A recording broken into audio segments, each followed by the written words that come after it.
नमो भगवते वासुदेवाय. तर आपण श्रीमद भागवत महापुराण पाहत आहोत आणि त्यातील हा आपला 9वा स्कंद. 9व्या स्कंदातील अध्याय 15व्या अध्यायामध्ये आपण वृश्चिक, जमदग्नी आणि परशुराम यांचे चरित्र पाहणार आहोत. श्री सुकाचार्य म्हणतात, परीक्षिता, उर्वशीपासून आयु, श्रुतायु, सत्यायु, रय, विजय आणि जय असे पुरुरव्याला 6 पुत्र झाले. श्रुतायूचा पुत्र वसुमान, सत्यायूचा श्रुतंजय, रयाचा आणि जयाचा अमित, विजयाचा भीम, भीमाचा कांचन, कांचनाचा होत्र आणि होत्राचा पुत्र जहू होता. ज्याने गंगेला आपल्या ओंजळीत घेऊन पिऊन टाकले तोच हा जहू होय.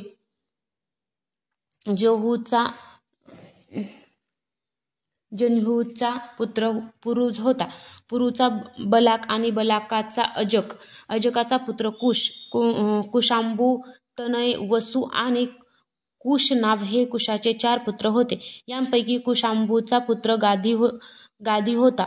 गादीच्या कन्येचे नाव सत्यवती होते. वृश्चिक ऋषींनी तिला मागणी घातली. हा वर कन्येसाठी योग्य नाही असे वाटून गांधी वृश्चिकाला म्हणाला, मुनीश्वर, आम्ही कुशिक आहोत. आमच्या कन्येसाठी आपण मला 1000 घोडे शुक्ल रूपाने द्या. त्याचे शरीर पांढरे परंतु एक कान मात्र काळा असावा. गांधी असे म्हणाला. तेव्हा वृश्चिक मुनींना त्यांचा आशय समजला आणि वरुणाकडे जाऊन त्यांनी तसेच घोडे आणले आणि ते देऊन सुंदरी सत्यवतीशी विवाह केला. एकदा महर्षी वृश्चिकांना त्याची पत्नी आणि सासू दोघींनीही पुत्रप्राप्तीसाठी प्रार्थना केली. महर्षी वृश्चिकांनी त्यांच्या प्रार्थनेचा स्वीकार करून दोघींसाठी वेगवेगळ्या मंत्रांनी चरू शिजविला आणि ते स्नान करण्यासाठी निघून गेले. सत्यवतीच्या आईला वाटले की ऋषींनी आपल्या पत्नीसाठी श्रेष्ठ प्रतीचा चरू शिजविला असेल, म्हणून तिने तिच्याकडून तिचा चरू मागून घेतला.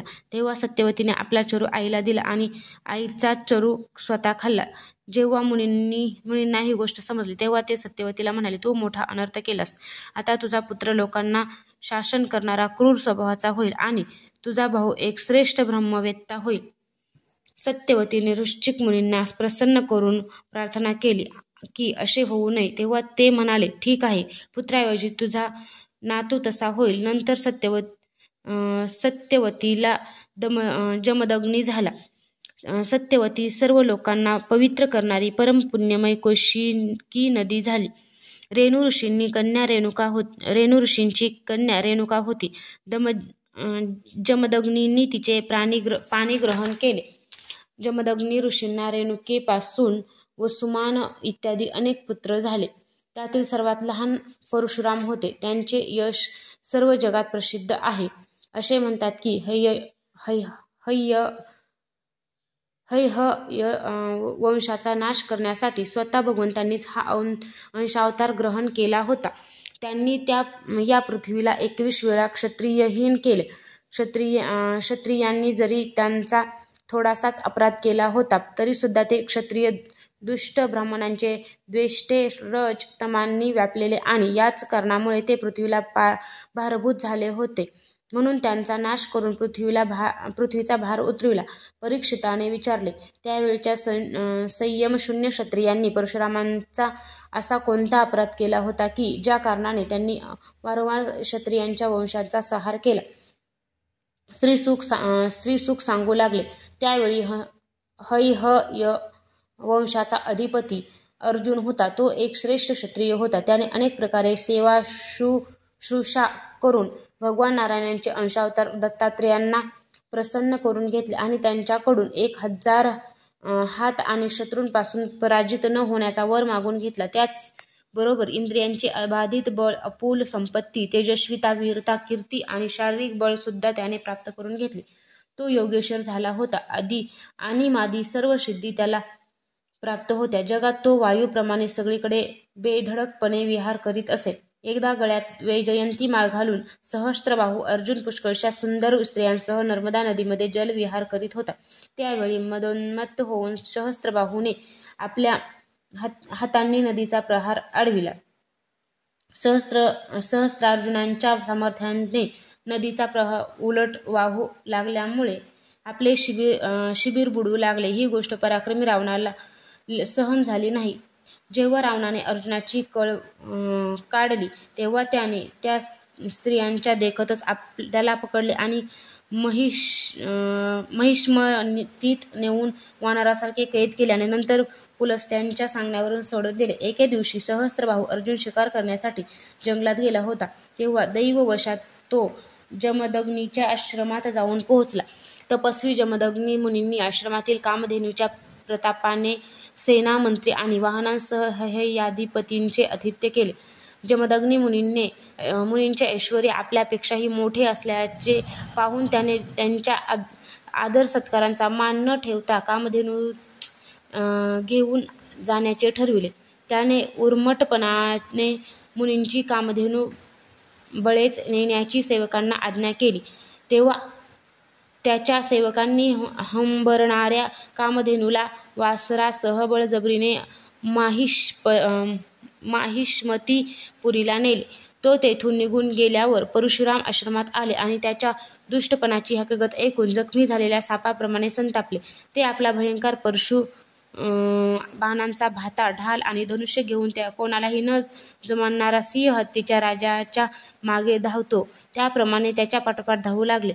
अर्जुन नुकताच आपल्या नगरात प्रवेश करीत होता तेवढ्यात त्याने पाहिले की परशुराम अत्यंत वेगाने आपल्याकडे धावत येत आहे. त्यांनी हातात धनुष्यबाण आणि परशु घेतला होता. शरीरावर काळे मृगचर्म धारण केले होते आणि त्यांच्या जटा सूर्यकिरणांप्रमाणे चमकत होत्या. त्यांना पाहताच त्याने गदा, खड्ग, बाण, वृष्टी, तोफा, शक्ती इत्यादी आयुधांनी सुसज्ज हत्ती, घोडे, रथ, पायदळ यांनी युक्त अशी अत्यंत भयंकर 17 अक्षौहिणी फौज पाठविली. भगवान परशुरामांनी एकट्याने ती सर्व फौज नष्ट करून टाकली. भगवान परशुरामांचा वेग मन आणि वायू याप्रमाणे होता. बस ते शत्रूंच्या सेनेचा निपात करीत जात होते. जिथे जिथे ते आपल्या परशुचा प्रहार करीत तिथे तिथे सारथी आणि वाहनांसह वीरांचे हात, मांड्या आणि खांदे तुटून जमिनीवर पडत होते. हेयाधिपती अर्जुनाने जेव्हा पाहिले की आपल्या सेनेतील सैनिक त्यांचे धनुष्यबाण, ध्वज आणि ढाली भगवान परशुरामांच्या परशुने आणि बाणांनी तुकडे तुकडे होऊन रणभूमीवर रक्तांच्या थारोळ्यात पडले आहेत, तेव्हा त्याला अतिशय क्रोध आला आणि तो स्वतः त्यांच्याशी लढण्यासाठी येऊन थडकला. त्याने एकाच वेळी आपल्या 1000 हातांनी 500 धनुष्यांना बाण लावले आणि ते परशुरामावर सोडले. परंतु परशुराम सर्व अस्त्रे धारण करणाऱ्यात अग्रगण्य होते. त्यांनी आपल्या एका धनुष्याने सोडलेल्या बाणानेच ते सर्व एकदम तोडून टाकले. आता अर्जुन हातांनीच पहाड आणि झाडे उपटून घेऊन वेगाने युद्धभूमीवर जाऊन परशुरामावर टाकणार. तोच परशुरामांनी आपल्या तीक्ष्ण धारेच्या परशुने अत्यंत वेगाने सापासारखे त्याचे हात तोडून टाकले. त्याचे हात तुटल्यावर परशुरामांनी पर्वतांच्या शिखरासारखे असलेले त्यांचे उंच मस्तक धडापासून वेगळे केले. वडील मारले गेल्यामुळे त्यांचे 10,000 पुत्र बिहून पळून गेले. शत्रूंचा नाश करणाऱ्या परशुरामांनी वासरासह कामधेनू परत घेतली. ती अत्यंत दुःखी होती. त्यांनी तिला आश्रमात आणून वडिलांकडे सोपविले आणि महिष्मती नगरीत आपण जे काही केले ते सर्व आपल्या वडिलांना आणि भावांना सांगितले. ते ऐकून जमदग्नी मुनी म्हणाले, महावीरा परशुरामा, तू मोठेच पाप केलेस, कारण सर्व देवमय राजांचा तू विनाकारण वध केलास. पुत्रा, आपण ब्राह्मण आहोत. क्षमा करण्यामुळेच आपण पूजनीय आहोत. एवढेच काय, सर्वांचे पितामह ब्रह्मदेव सुद्धा क्षमेच्या बळावरच ब्रह्मपदाला प्राप्त झाले आहेत. क्षमेमुळेच ब्राह्मणांचे तेज सूर्याच्या प्रभेप्रमाणे चमकते. भगवान श्रीहरी सुद्धा क्षमावान लोकांवरच लवकर प्रसन्न होतात. पुत्रा, सार्वभौम राजाचा वध ब्राह्मणांच्या हत्येपेक्षाही अधिक पापमय आहे. जा, भगवंताचे स्मरण करीत तीर्थयात्रा करून आपले पाप धुवून टाक. अध्याय 15 समाप्त.